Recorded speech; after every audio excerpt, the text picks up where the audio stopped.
Her experience in India had taken her to another dimension, where she discovered her soul's purpose once again. Now she was heading into a complete unknown, to a place and time where even the word yoga would draw blank stares. As Flight 296 began its long descent into Montreal, her mind filled with doubt and fear. Then, as if he was speaking from the seat beside her, Gurudev's words came back to her. I promise I will be ever with you. If you turn to your right, I will be on your right side. If you turn to your left, I will be on your left. But go ahead, because I will be right in front of you. We have lived and worked together in previous births. Never forget that. In Montreal.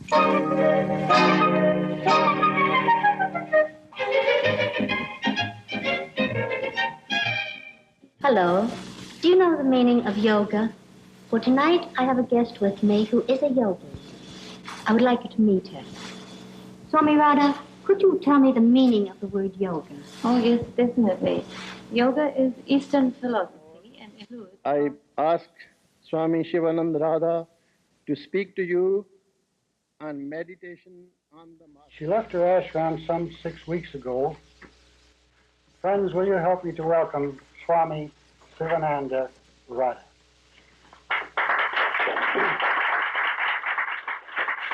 Travel, give lectures, teach the people there.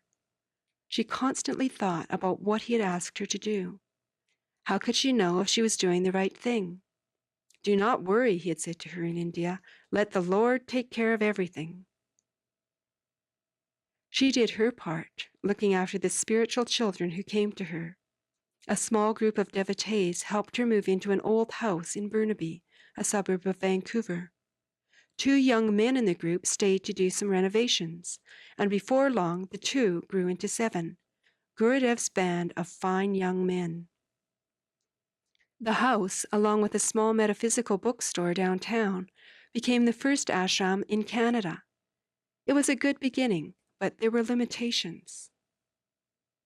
I realized that I couldn't take people out of their line of thinking. In other words, they were thinking of their children and school and shopping and phoning and controlling and all this stuff. So Gurudev had said that I should travel and then settle in the country, water in the front, mountains around, and lots of big trees. I said, it's the whole of BC. Where would I find the place? You see? Where indeed? She would need help to find the ashram, and there was only one place she could turn to for that help. She made a pact with the divine. The first customer to enter the bookshop the next morning would tell her where to begin her search for the ashram. So I be in the bookshop, and here is a very nice lady in her probably late 70s, stretching out both her hands, looking at me with very great warmth and love, and she said, Swami Radha, I always wanted to meet you. Why don't you come to Banff? Banff! Well, suddenly it dawned on me. She was the first customer. It was like a treasure hunt, joining pieces of the map together as they were revealed to her along the way. A tiny classified ad in a Banff newspaper led her to Kootenay Bay and her first sight of the land that was to become Yasodhara Ashram. So I look at the land, and that was quite an experience. You know, the little jetty there, almost on the border of next property, was still there. So, and I stood there and looked at the pebble beach here. And it was just as if there weren't any pebbles. It was just a heap of diamonds and sapphires and emeralds and rubies and what have you. And so then the men said, we'll show you the other end. The grass was this high on the road, on the dirt road. The men went before. They talked to each other. They ignored me entirely. And so I walked behind, and I had a feeling I wasn't touching the ground. there was something very strange happen. There was suddenly an establishing and knowing. I had come back to my old hunting grounds.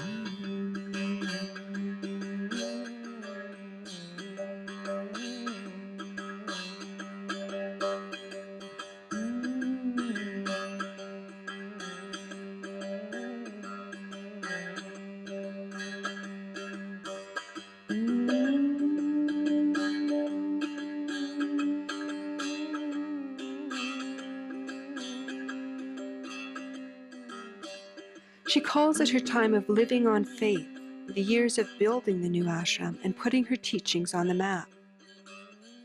Sometimes faith was all she had to go on.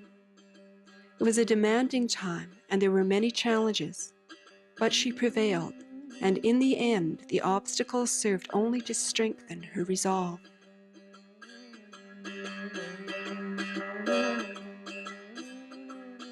The ashram has given me very little opportunity to meditate and for certain practice.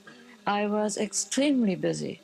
My days were often 12 hours and sometimes even 14 hours. The only thing that I could do was, whatever my activity was, to dedicate it to the Most High. And that is something that is open for you too. You can too dedicate anything you do to the Most High and bring the greatest quality possible into your life. Don't think, oh, it doesn't matter. Everything matters. The smallest thing matters. It seemed that her work was completed. She had done everything that Swami Sivananda had asked of her. But then, in November 1994, she had a dream of Gurudev in which he gave her quite a different message. And then Sivananda had occasionally a way of being very warm and sweet. So here in my dream experience, he said, well, Radhaji, it's still a while to go.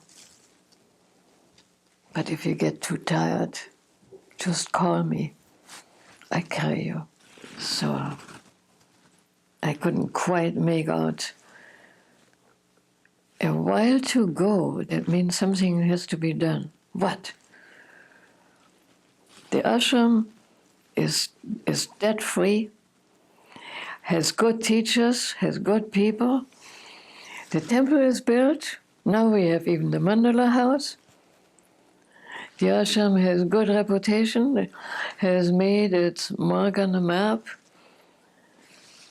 What is there to go? What have I to go for a while? The answer came 6 months later with the gift of a pearl ring. When she put the ring and the dream together, almost at once Gurudev's words came back to her. Be a spiritual mother to all. And the image of a mantra pronouncement she had seen in his ashram many years ago arose in her mind.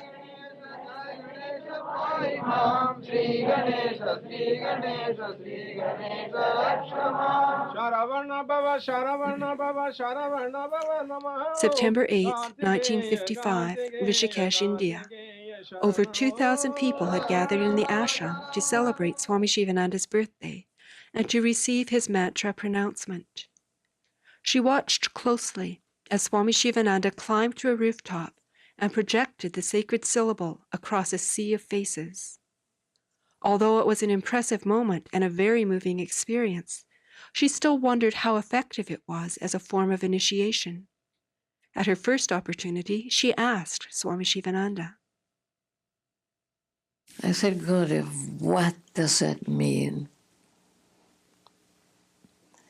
It can't have any effect.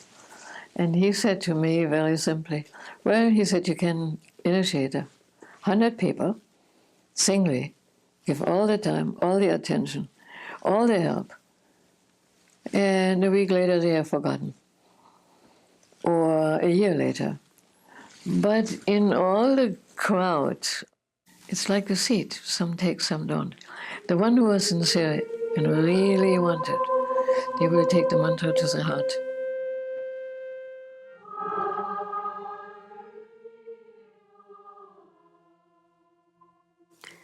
September 8, 1995, Swami Radha repeated the sacred ritual that she had first seen at her guru's ashram in India 40 years earlier.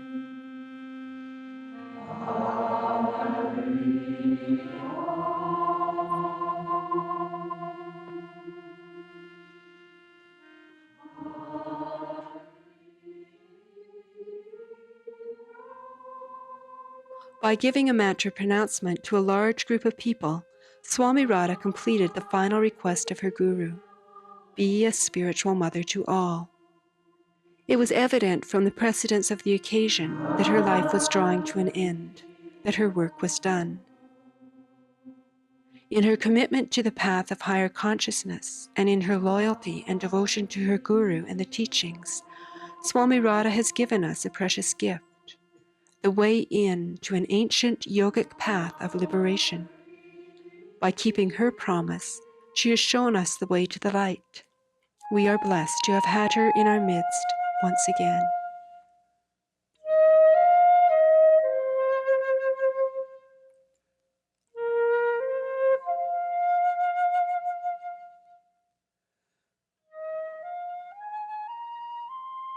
Krishna says, at the end of the service of the true devotee, I will come in my chariot and take you home to me. And so wherever you turn, you have eventually to sit down, reflect, think, find out what all these things mean to you. It's your life, it's your course of evolution, it's your destiny, and it is the purpose of your life. You ought to know the evolution of consciousness. Nothing else matters. Om.